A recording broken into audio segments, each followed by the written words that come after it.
Hello. Hello. Hello देशवासियों। मैं बसंत मंडल,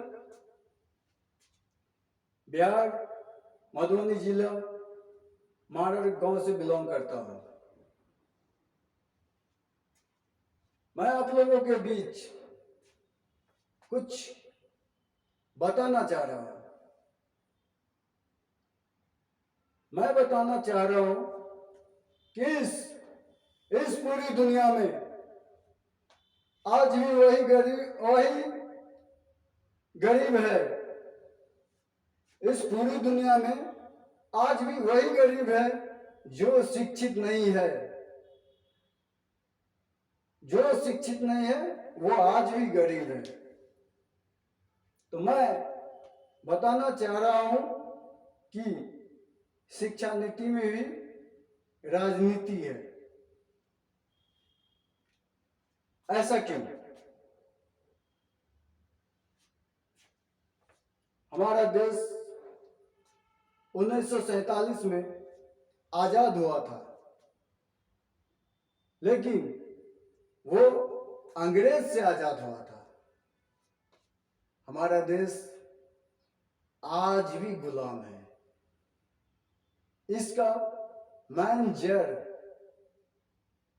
है शिक्षा, क्योंकि आज भी पूर्ण रूप से शिक्षित नहीं है कोई। इसलिए आज भी हमें गुलामी करना पड़ रहा है।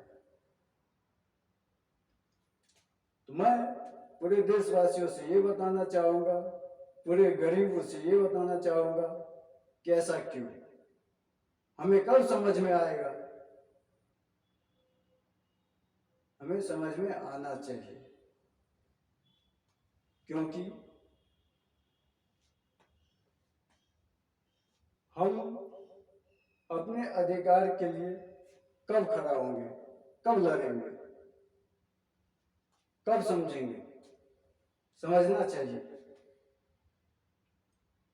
तो मैं वही शिक्षा से कुछ आधारित बातें माननीय श्री नरेंद्र मोदी जी से को बताना चाहूंगा कि ऐसा क्यों हो रहा है। अभी भी आपका कहना है सबका साथ, सबका विकास, लेकिन वाकई में आप विकास करना चाह रहे हैं तो जड़ मजबूत कीजिए।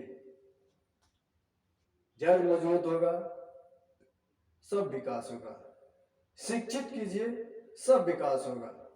मूर्ख रहेगा, कोई विकास नहीं होगा।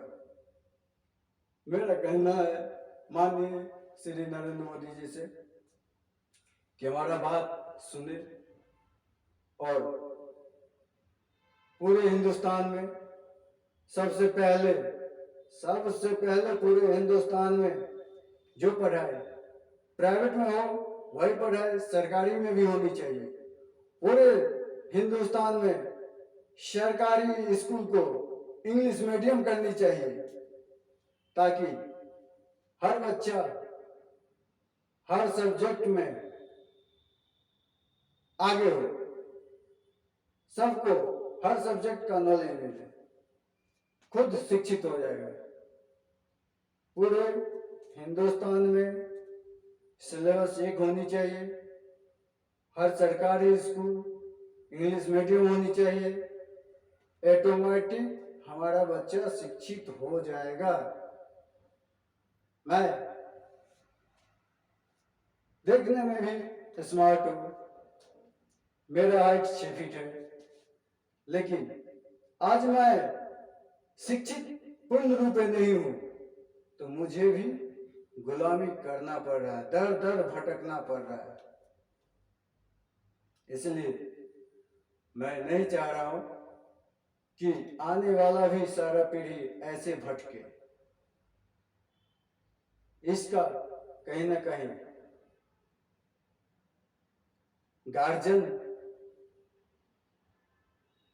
ही जिम्मेवार है, क्योंकि हर गार्जियन को पता होता है कि हमारा बच्चा पढ़ाएंगे तो शिक्षित होगा, नहीं पढ़ाएंगे तो मूर्ख रहेगा। तो हमारा देश की गार्जियन माननीय नरेंद्र मोदी जी को ये पता होना चाहिए कि हमारा देश में आज भी क्यों ऐसा है, आज भी अशिक्षित पड़े हुए हैं ढेर सारे। ऐसा क्यों? इसका कारण एक ही है, ये जड़ मजबूत नहीं है।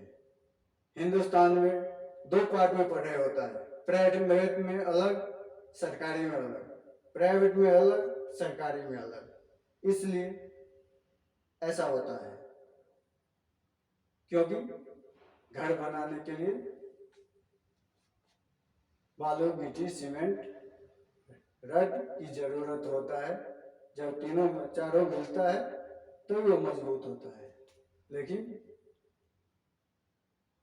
लोहा, बालू, मिट्टी दे दे और सीमेंट ना दे तो कभी मजबूत नहीं हो सकता है। वो उसको गिरने में कोई वक्त नहीं लगेगा। इसलिए